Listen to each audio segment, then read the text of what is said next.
The Hobbit scored huge numbers this weekend at the box office, and that may have our movie guy, Erik Childress, grimacing just a bit here. Good to have you back on the show. Thank you. Well, how do you reconcile that The Hobbit's numbers were outstanding at the box office over the weekend, and yet the reviews have been just okayish, including a review from our very own director of this show? Well, opening weekend was going to be big no matter what. I mean, The Lord of the Rings obviously has its fans, the books, clearly. And so the biggest December opening of all time is not that big a surprise, actually. But and the worldwide numbers, follow that. But I have a feeling that the length of the film and the sort of the lukewarm reaction, even people who are positive about it have some negative things about it, say the way it was filmed and its length and it being stretched over 3 movies. It's only a 300-page book.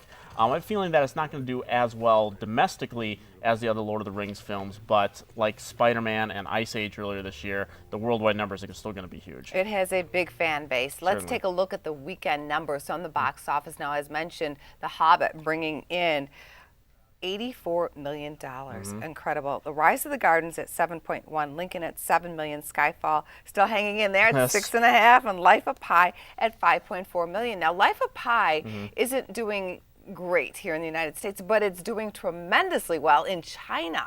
Yeah, over $200 million worldwide, and like 84 of its $135 million of the international dollars are coming from China. And even in the U.S., I mean, the numbers aren't sort of sexy, as you might say. That not a lot of #1 finishes, obviously, but it's finished 5th for 4 straight weekends, which is kind of unique in itself. So there's obviously a word of mouth out there for, I think, a tremendously flawed film, but people are going to see it, and it's going to be not even an Oscar favorite, but it will be an Oscar player. Well, we have a lot to look forward to at the box office this weekend. Jack Reacher, Monsters, Inc., 3D, This Is 40, and The Guilt Trip. Yeah, we got a couple good movies to look forward to. Jack Reacher, Tom Cruise film, did the tremendous with Mission Impossible last year. This film's not going to do as good. This is a new franchise for him. And it's going to be interesting to see people's reaction to it, because the film does open with a very deadly sniper shooting, and obviously we've had the Newtown shootings this week. So I'm wondering how people are going to react to that, but it's still a very good, escapist kind of thriller. This Is 40, Judd Apatow's new film, is a very flawed film, but has really, really big laughs. So I'm definitely recommending that. The Guilt Trip, Barbara Streisand and Seth Rogen. You can see on the television there are a lot of people flatting, putting funniest film of the year. The reviews are not that good, but I do think it's going to be a sleeper hit.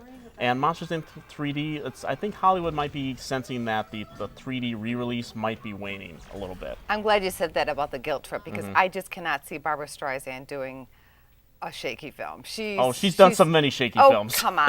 Oh, she has. They weren't that bad. She Even has. the shaky ones were okay in my Oh, book. yeah, the last 2 Fockers movies, yeah, they're a little shaky. Oh, I loved Yes, it. Oh, yeah, we Mirror have to has go. 2 faces. We're out of We time. can keep We're going. out of time. Yuntel, We're out of we time. can keep going. Gotta go. See you. Bye. We'll be right back with more.